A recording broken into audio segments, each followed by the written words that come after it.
In the last class, we had talked about sample and hold, right. So, we get an analog signal, and when we read that, we carry out some sample and hold, and that we do using a simple circuit, where we clock the circuit as the analog voltage is coming here some sort, and we have got a capacitor, and this capacitor charges and we take the output from here. So, consequently, what happens by the frequency of the clock, the frequency at which I trigger the clock, this signal is sampled, because these are the parts which are triggered by this clock,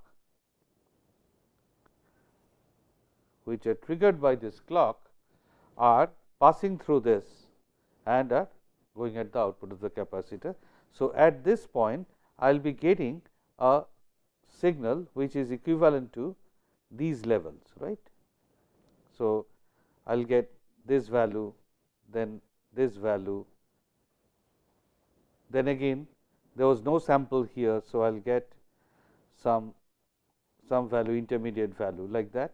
This sort of signal will come, okay, as this being sampled, all right. And we also know that in order that from this sampled signal, if we want to reconstruct the original signal, the sampling frequency needs to be twice the maximum frequency of this signal. Now, here I have just shown a sinusoid, but actually it can be a signal like this, which is not a sinusoid, but those of you know about Fourier transform, you can convert this into a series of sinusoids of different frequency. That apart, any such signal, I need not do any such Fourier transform here, any such signal can be sampled at the rate that is twice the largest frequency of this. The context of Fourier transform was coming here, because this signal is having multiple frequencies, and I have to go above twice of the maximum of those frequencies. In that case, I can get a sample signal from which I can reconstruct the original signal, all right. So, that was the sampling theorem by Shannon.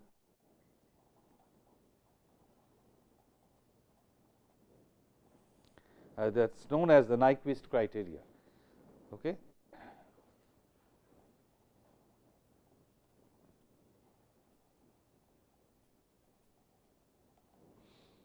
That it should be sampled at twice that thing. Now, because of this sampling, we are getting, so we are sampling. Now, as we sample, we are doing some sort of aliasing. What is meant by aliasing?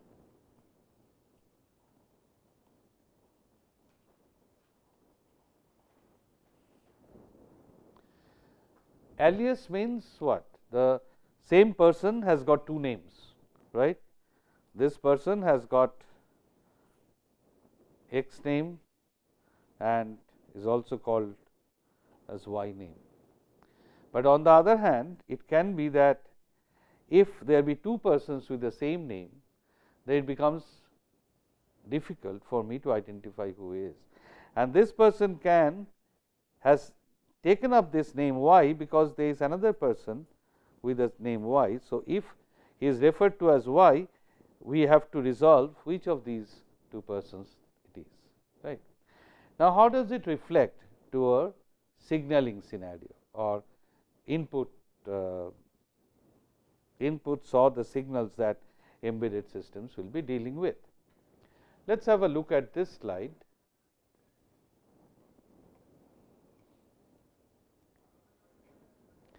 So, you can see that here we are, this is again taken from as you can see here, the slides of Professor Peter Marvidal from Dortmund. Say this is a signal, right, the bold line, which can be expressed in the form of this series. Okay. It has got two periods 4 and 8. I was mentioning that a non-sinusoidal complex signal can be broken down into a series of sinusoidal signals. So, here you can see that it has got two periods 4 and 8, right. So, two different frequencies are there. Now, here is another signal E4, this one, yeah, is visible here, where this dotted signal, all right. It has got these frequencies to be the same, but in addition there is another frequency. Consequently, the waveform is different, right. So, we have got two signals E3 and E4. Now, why is Nyquist criteria so important? Now, if I sample it at these points, that is at every integer time 1, every unit time, I am sampling it. So, I am hitting upon these points, I am hitting upon these points, right, this point,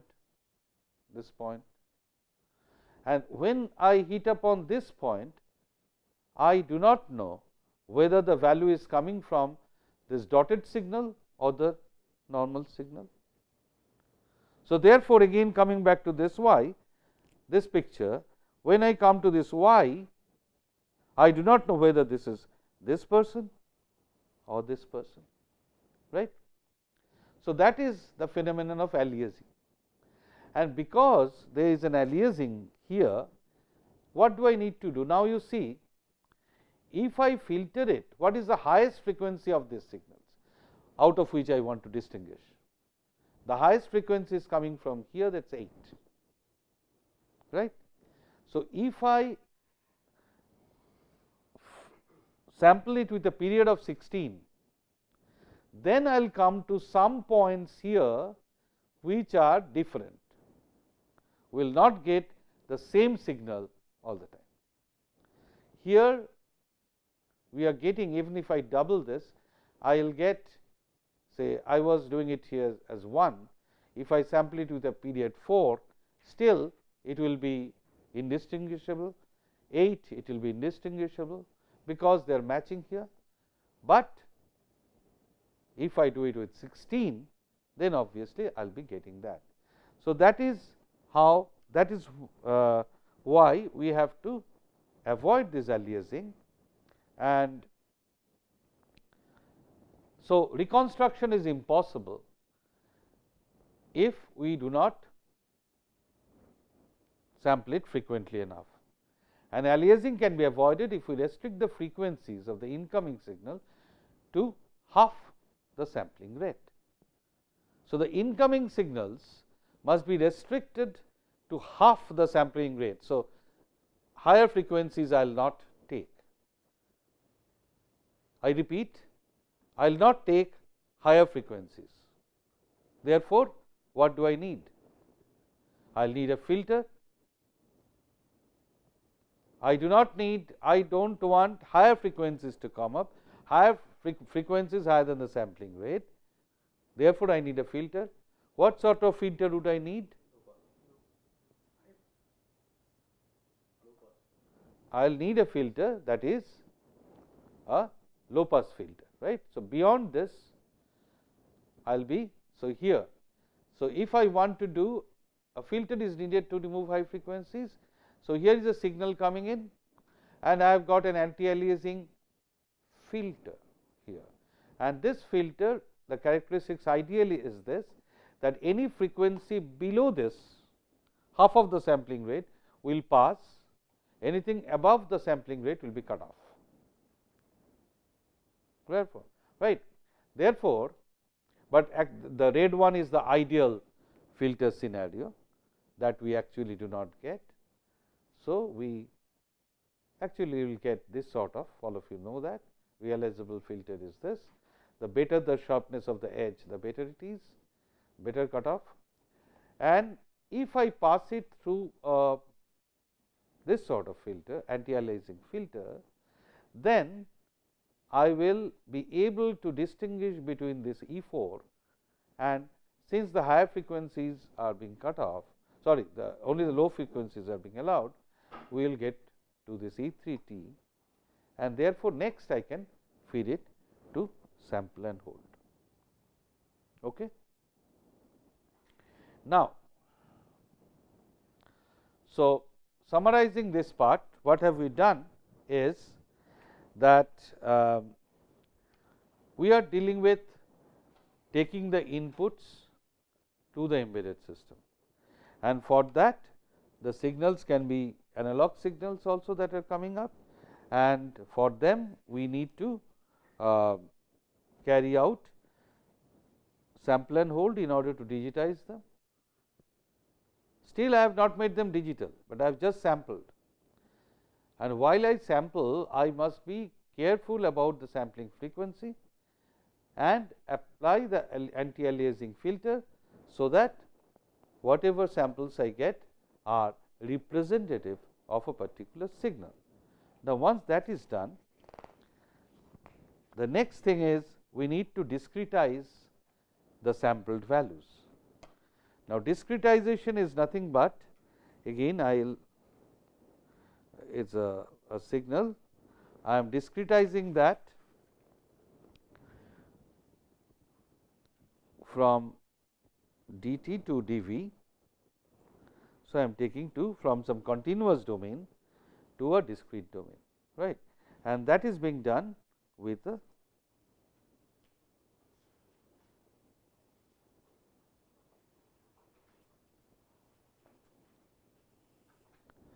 to D converter. All right. Now,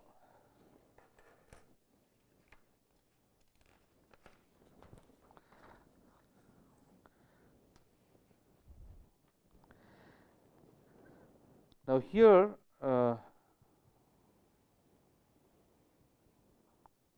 there are different types of A to D converter. First, we are trying to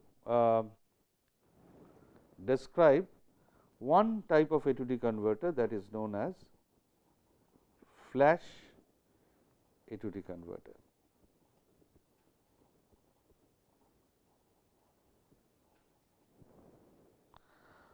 What I need here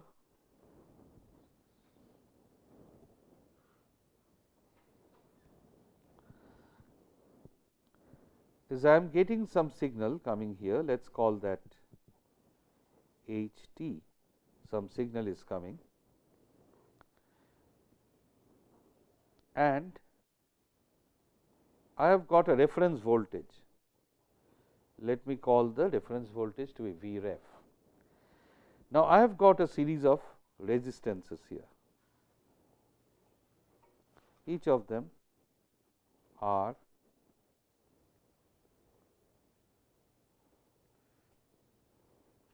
I have got 4 resistances.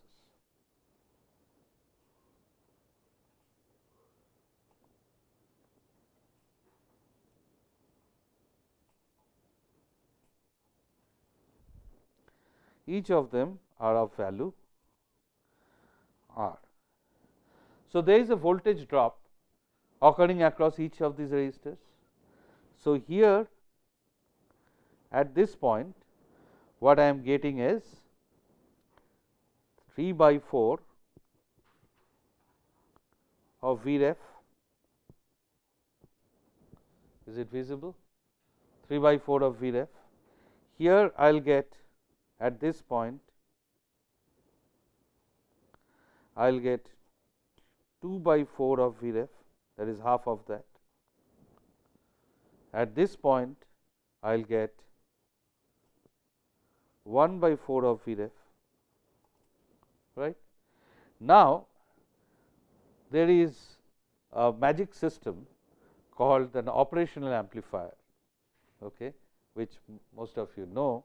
An operational amplifier is a very versatile device which has got, it is an amplifier with infinite input impedance and very low output impedance, and it has got two inputs, one is an inverting input, another is a non-inverting input, and it can be used as a very high gain amplifier.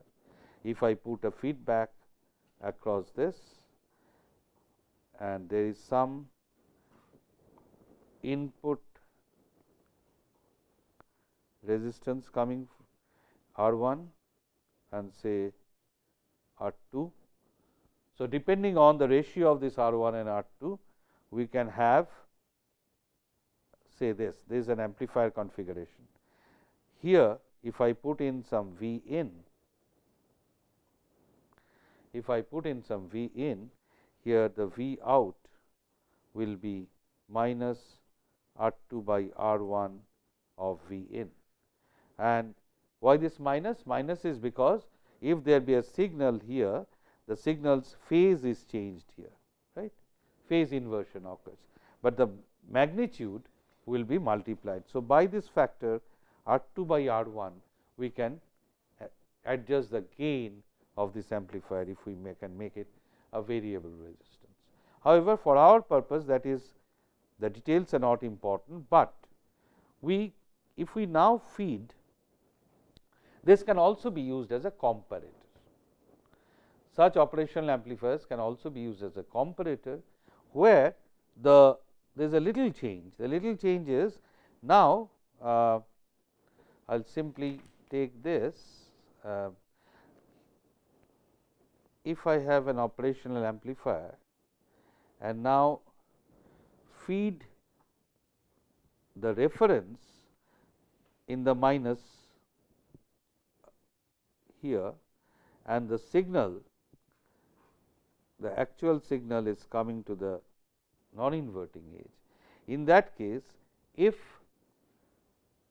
the signal crosses the reference, so I put the reference here and the signal here, if the signal crosses the reference, it will be on. Okay. So, this is a comparator. Okay. Where I feed a signal at the non-inverting input and the reference at the inverting input, and it will. Now, similarly here, if I have 3 operational amplifiers,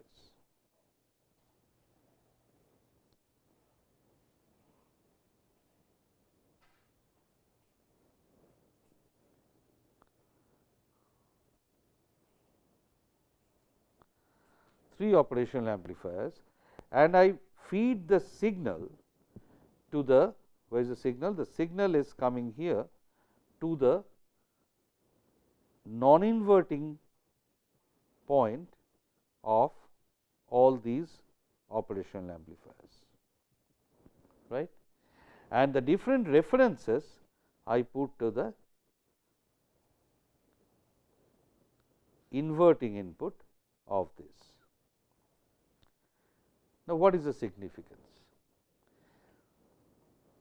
If my signal, the signal is higher than this value, then this bit will be 1, right. If it is higher than this value half, but smaller than this, then it will be 0, this will be 1. If this is higher than this, suppose my reference voltage is 5 volt. If it is higher than 5 by 4 volt, okay, but lower than this, it will be 0. In between, it can be, this one can be 1 as well as this can be 1, right. So, now if I take the output of all these and put it in an encoder,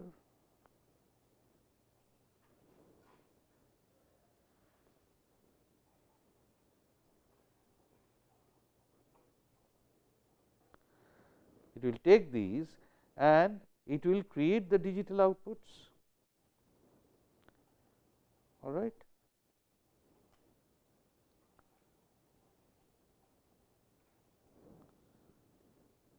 That is how we can do the analog to digital conversion. And say for example, if I keep this by the side,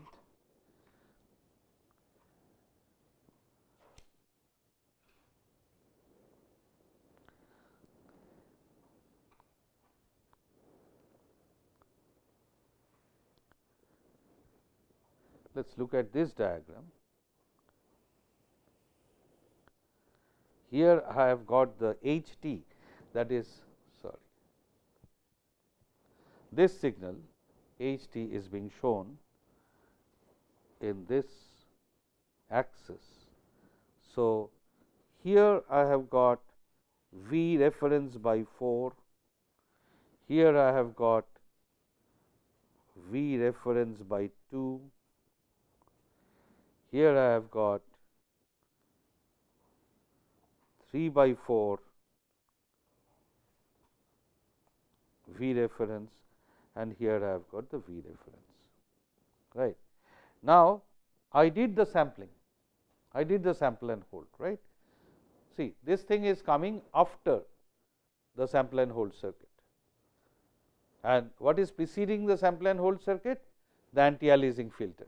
So, after that I am getting the sample and hold circuit and then feeding it to the A to D converter, and suppose my voltages are like this,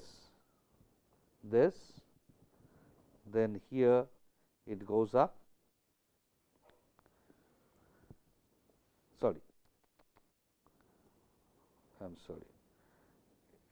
it comes here and goes up to this, and here it again goes up like that. So, once again let me color it up so that this confusion is avoided. So, the signal is after sampling, the signal has become like this after sample and hold. This is my signal, right. Now, by this means what I will get here, this will be 0 0, this will be 0 1. Why 0 1? Because when V by 4, only this one, this op amp will fire, others will not fire, right. Why did I need that encoder? Because I got 3, but I do not need 3, right. So, any one of them. So, 0 1, then this one would be 1 0, output of the encoder, and this is the 1 1, that is the reference voltage. Reference voltage will be 1 1. So, this is the output of the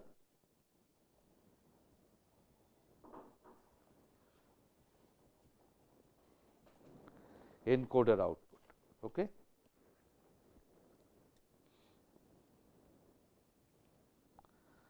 So, that is how we can get the encoding done. Clear? There is a flash type of A to D converter. Now, what is the resolution of this? In the last class, we had talked about resolution as a very important part of any sensor, right. So, now for this A to D converter, we want to find out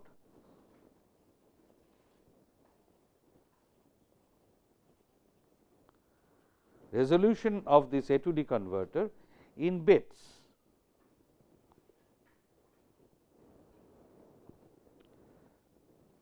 Okay. The number of bits produced, the encoder output. So, what will be the resolution? The resolution Q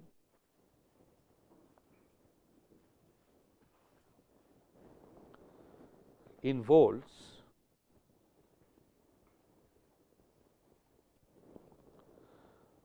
is, what is that? Is the difference between the two inputs, right? Input voltages causing the output to increment by 1, right. So, let me write down resolution is actually the difference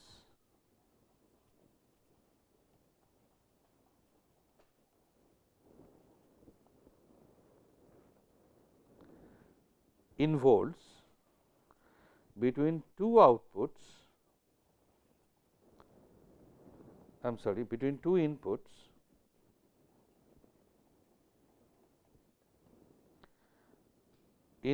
or input voltages, two inputs, causing the output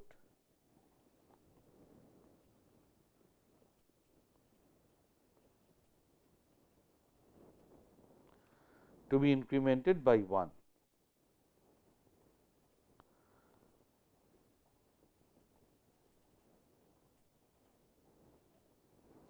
Okay. So, in this case we can see Q, my maximum thing was the V reference, right. The difference between the largest and the smallest voltage that was there, let me call it V, that is the largest and smallest voltage, and N is the number of voltage intervals. If V is the difference between the max and the mean voltage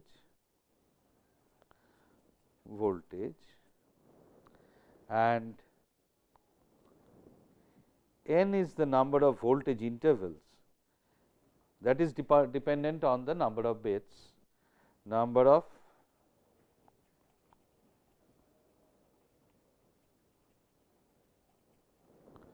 voltage intervals, then Q is basically V by N. Now, in the case of in this one, say in this example that we had done, what would be the Q?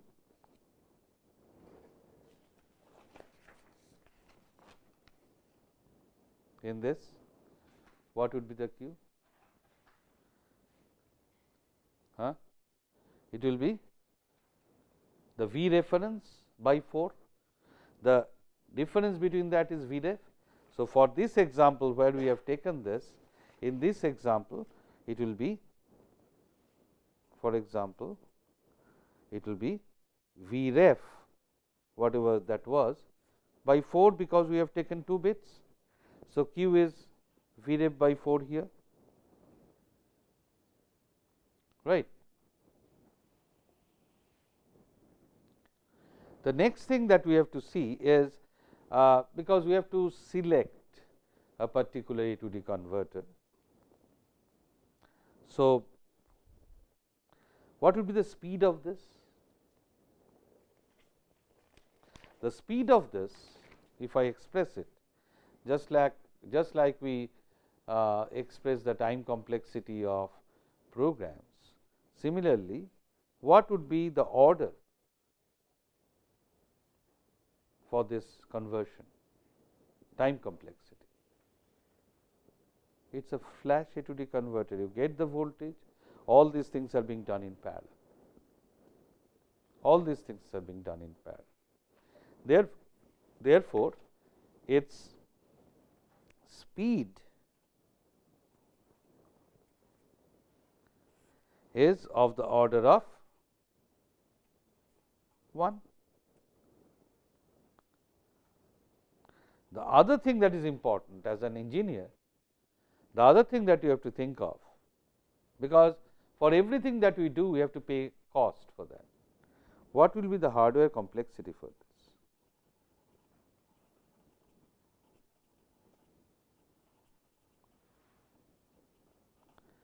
Hardware complexity, if I also express it as the order, the complexity is in terms of the number of bits, the resolution that I want is dependent on the number of bits. So, the number of bits is actually n. So, it will, if there be n bits that I am trying to deal with, then I am having n such op amps required here, right. If I want that, that is what the resolution is that is giving you the resolution. Therefore, this is of order n.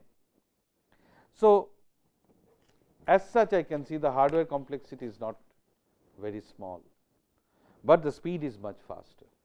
So, you have to keep in mind these two parameters when you think of selecting whether you want to select a flash A to D converter. One of the applications where it is very much used is video processing. In video processing, we need very fast response. Because the frames are moving, I want to do it very quickly, I want to capture them. I need a fast A to D converter. Therefore, for them this flash AD converters are very much applicable. But in video, the resolution here is determined by the hardware complexity, right. Now, in video there are applications beyond video where we need higher resolutions. So, for higher resolutions we have another type of A to D converter which is known as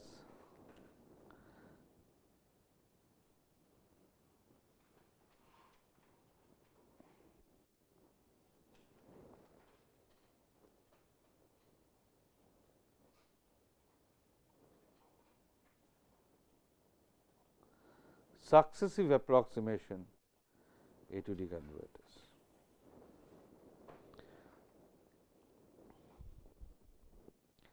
The idea is very simple, its resolution is higher.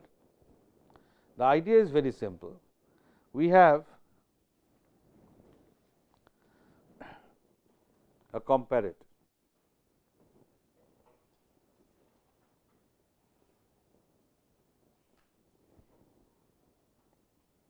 where I am giving the signal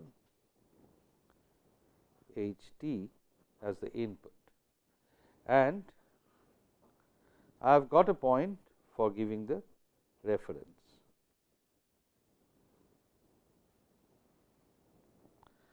And then I am taking it inside, say, a module where there is a successive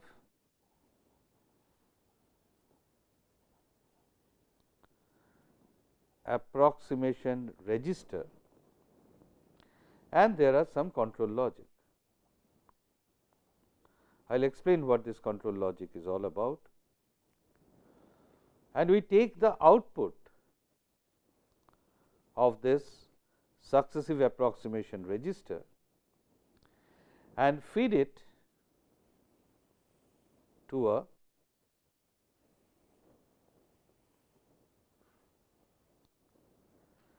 digital to analog converter.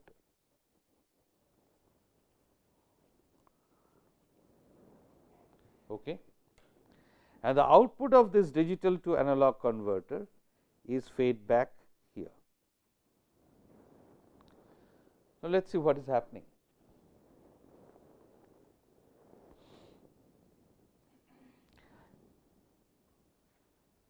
Initially, I assume that all these are zeros, right, and there is some signal, something, see, some level of voltage is there.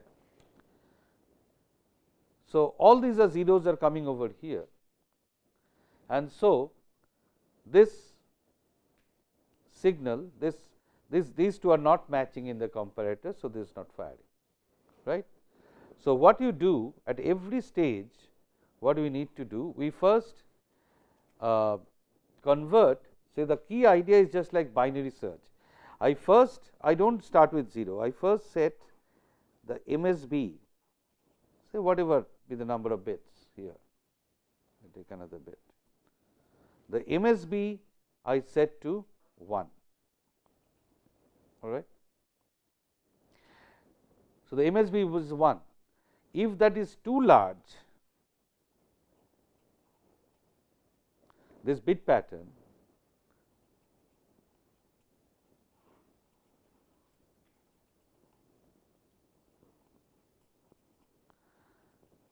is too large, that means the comparator is fired, then we reset the MSB.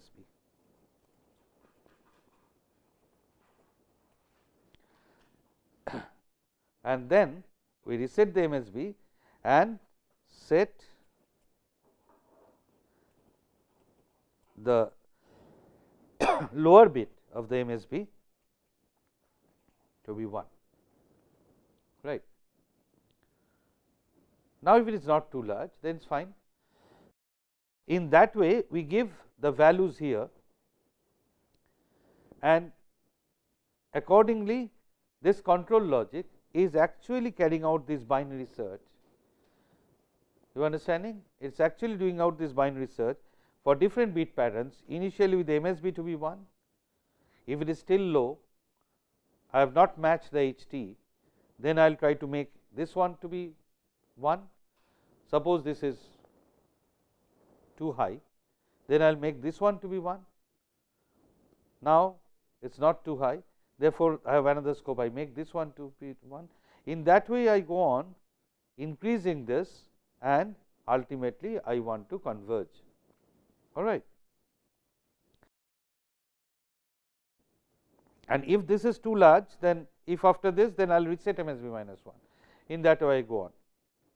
And ultimately, when I converge, I take out these as my output. Okay. This will be my output, digital output. Now, again coming to this, therefore, can you tell me, just like in comparison to the flash type, what would be its speed? The speed will be just like binary search. We are doing binary search actually. I am putting up a value and searching whether it is matching or not, and I am trying to search for the solution, right.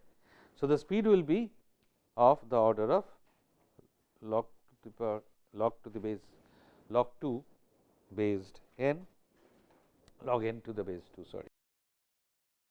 So, that will come, that is the total. So, depending on the number of bits, that would be the, and what will be the hardware complexity?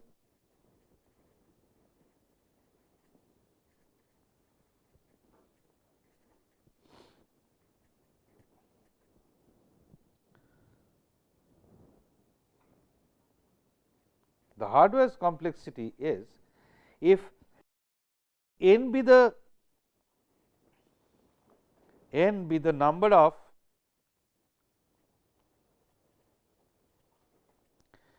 distinct voltage levels,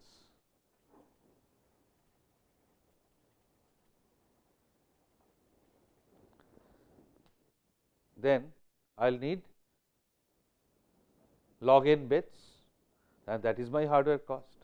So, this will be of the order of log n.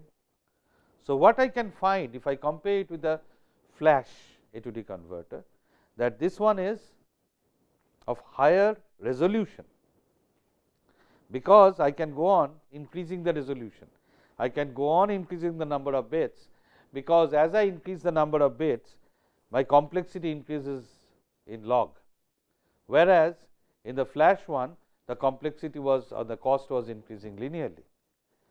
However, the speed of that was of order 1, the speed of this is log. So, it is a little slow. So, depending on these two, we have to select which type of A to D converter we will be using. So, we pause here, and in the next lecture, we will continue with the other aspects.